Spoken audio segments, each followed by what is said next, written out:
ನಮಸ್ಕಾರ. ಸಮಾಸಕ್ಕೆ ಸಂಬಂಧಿಸಿದಂತಹ ಬಹು ಆಯ್ಕೆಯ ಪ್ರಶ್ನೋತ್ತರಗಳು. ಪ್ರಶ್ನೆ 1. ಪೂರ್ವ ಪದದ ಅರ್ಥವು ಪ್ರಧಾನವಾಗಿದ್ದರೆ ಅದು ದ್ವಂದ್ವ ಸಮಾಸ, ಕ್ರಿಯಾ ಸಮಾಸ, ಬಹುವ್ರೀಹಿ ಸಮಾಸ, ಅಂಶಿ ಸಮಾಸ. ಸರಿಯಾದ ಉತ್ತರ ಅಂಶಿ ಸಮಾಸ. ಪ್ರಶ್ನೆ ಸಂಖ್ಯೆ 2.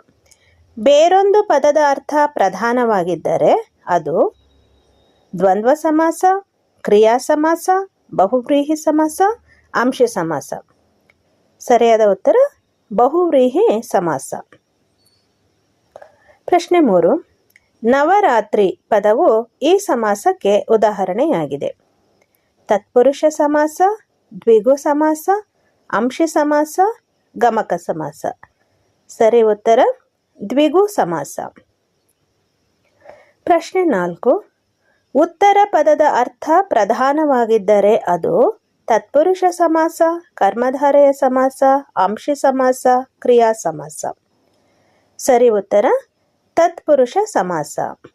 ಪ್ರಶ್ನೆ 5.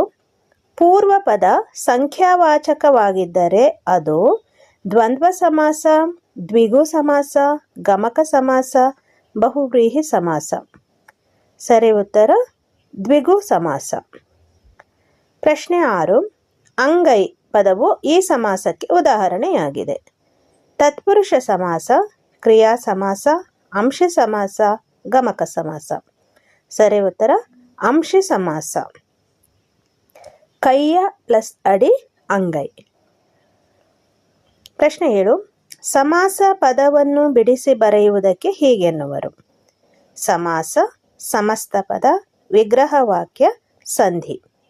ಸರಿ ಉತ್ತರ ವಿಗ್ರಹ ವಾಕ್ಯ. ಸಮಾಸ ಪದಕ್ಕೆ ಸಮಸ್ತ ಪದ ಅಂತ ಕರೀತಾರೆ. ವಿಗ್ರಹ ವಾಕ್ಯ ಮಾಡೋದು ಬಿಡಿಸಿ ಬರೆಯುವಂಥದ್ದು. ಪ್ರಶ್ನೆ 8. ಸಮಾಸದಲ್ಲಿರುವ ವಿಧಗಳ ಸಂಖ್ಯೆ 6, 4, 10, 8. ಸರಿ ಉತ್ತರ 8. ಪ್ರಶ್ನೆ 9.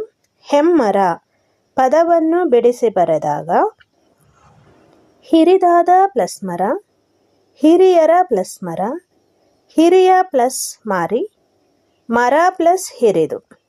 ಸರಿ ಉತ್ತರ ಹಿರಿದಾದ ಪ್ಲಸ್ ಮರ. ಇದು ಕರ್ಮಧಾರಯ ಸಮಾಸಕ್ಕೆ ಉದಾಹರಣೆ ಆಗುತ್ತದೆ. ಪ್ರಶ್ನೆ 10. ಎಲ್ಲ ಪದಗಳ ಅರ್ಥ ಪ್ರಧಾನವಾಗಿದ್ದರೆ ಅದು ಕ್ರಿಯಾ ಸಮಾಸ, ದ್ವಂದ್ವ ಸಮಾಸ, ಬಹುವ್ರೀಹಿ ಸಮಾಸ, ಅಂಶಿ ಸಮಾಸ.